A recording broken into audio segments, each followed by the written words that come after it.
Now time for the 7 things you'll be talking about today. Number 7. AL.com has a hilarious story, and they're like running, they're losing their minds over it. There was violence at a protest down in Mobile, and the puncher was a Trump supporter. Well, why did that Trump supporter punch someone in the face? Well, because someone threw a drink on him. And the sheriff is like, that's fine. That's all right. Man, whatever. Go right ahead.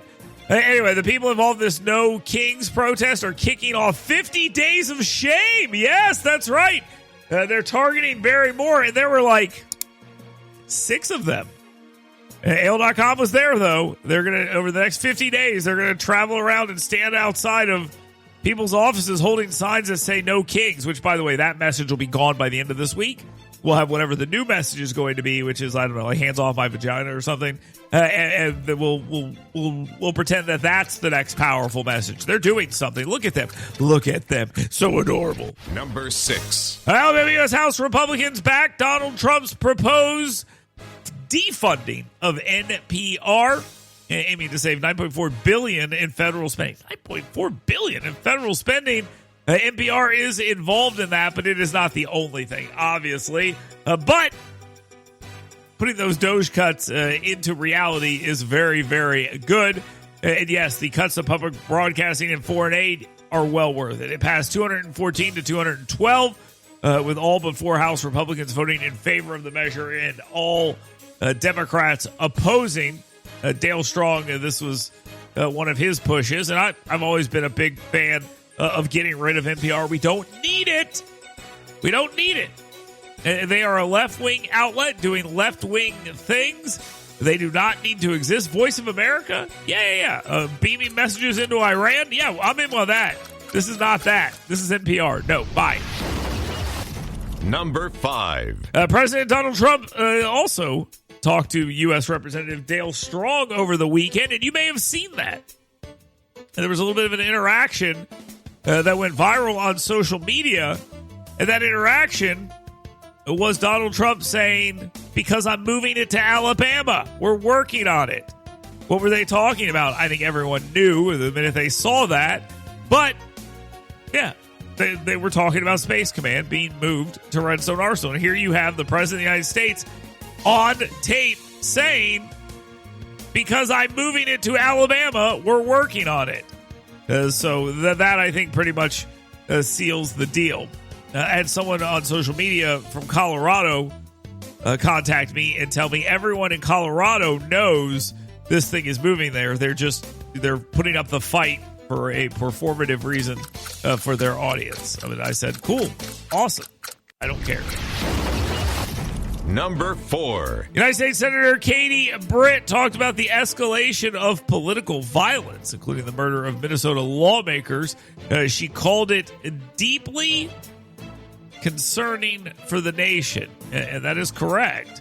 Now, we are now learning more about this case, which makes it very clear it was political, which we already knew. He killed a state senator and went after another. Apparently, it had gone to 4 lawmakers' houses in total, and I guess decided that those weren't the murders he needed to commit. All 4 of those lawmakers were Democrats. I think I'm calling it now. This guy was on the conservative side. This is right-wing political violence. I'm sorry, the facts just do not back up some of the silliness that claims that it's not. It absolutely is. And you shouldn't be denying that. You should be denouncing it. Number 3. Alabama officials are rightly on board with what is going on with Israel. They are saying peace through strength. That's the message, and that's exactly what the message should be. Mike Rogers said this: as events unfold in the Middle East, one thing is clear: Iran is the aggressor in pursuit of a nuclear weapon. It is an existential threat that will not be tolerated. The U.S. was not involved in the strikes, but our forces stand ready to defend themselves and our ally Israel. This is right. This is the correct way to handle this. We stand firm. And look, again, for those of you who are like, this isn't America first, let me remind you, in the polling that was done recently, they asked Trump voters Do you support attacks on Iran from the United States? And 72% said yes. This isn't just about letting Israel go. This is about us. Number 2. Now, Israel's airstrikes on Tehran, targeting their nuclear program, which, by the way, you could mess up like 3 of the words in that sentence. Tehran, Iran, nuclear. I call that the N-word with the hard R. Missile, it's a joke. It's a joke. It's a funny joke. Stop it.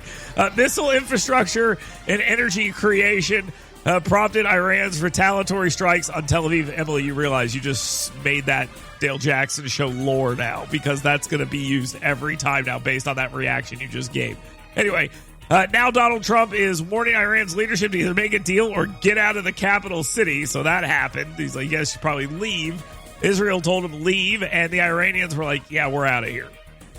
Donald Trump is being quoted as saying a ceasefire is not enough. He was asked yesterday, Tulsi Gabbard said they weren't working on a nuclear thing, and she's your blah, blah, blah. And he's like, yeah, she's wrong. Ceasefire not enough. They need to get out.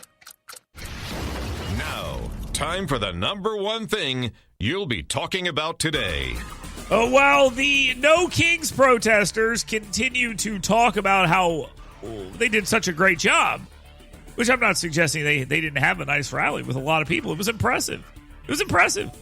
I mean, think about this. You had to get all these people out of their old folks' homes, get all the rascal scooters necessary to get them there, then make it to where they could get those rascal scooters onto the grass, then get them to stay there without wandering off because they all have like dementia or something, and they're wandering off, and get them there to scream about their Social Security going away. And they did it. So congratulations to them.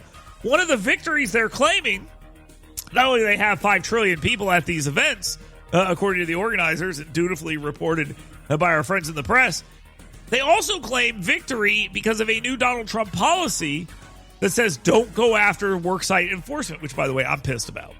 I'm just going to tell you the truth. We'll talk about it in a minute. I'm mad about that. But here's the thing. Nearly 1 million illegal immigrants have reportedly self-deported under this administration because of his policies. Self-deportations are working, and they are finding that is leading to higher wages for Americans. Did you see what happened at that meatpacking plant? Did you see what happened out there in Omaha? They had a bunch of them. They're like, where are we going to get the workers? And a bunch of Americans applied. That's where you're going to get your workers. And America might be headed towards net negative immigration for the first time in a very long time. Maybe ever. Probably ever. But they're heading towards net negative immigration, which I say, cool. Cool. That's a very good thing. And as we sit here today and talk about this, it's pretty obvious that, well, some people are citing success because they're telling people, well, if you are just hiring illegals and undercutting American wages and letting your employees lie to you and be lawbreakers, then you can stay. That's fine. If that's the decision they want to make, I disagree with it. I think they should continue going after hotels. They should keep going after restaurants. They should keep going after manufacturing. If you're hiring illegal, they should be coming after you. But they're putting out a lot. It seems to be working. Hopefully Donald Trump changes his mind on that one. Now, let's take a quick time out here, and we will not change our mind. That is for sure. The 7 things, of course, brought to you by 2 Men in a Truck. 2 Men in a Truck, you know them. They give you 2 Men in a Truck and so much more. Go learn more about them at 2 Men in a Truck Huntsville. They have what's known as the grandma rule. Treat everyone the way you'd want your grandma to be treated. And they do that for you, whether big, small, near, far. It doesn't matter. 2 Men in a Truck can do every aspect of your move for you. I've used them. I'm very happy with them, and you will be as well. 2 Men in a Truck Huntsville.com. Get WVNN's Dale Jackson's 7 things you should be talking about today right in your email box every morning. Go to yellowhammernews.com and sign up today.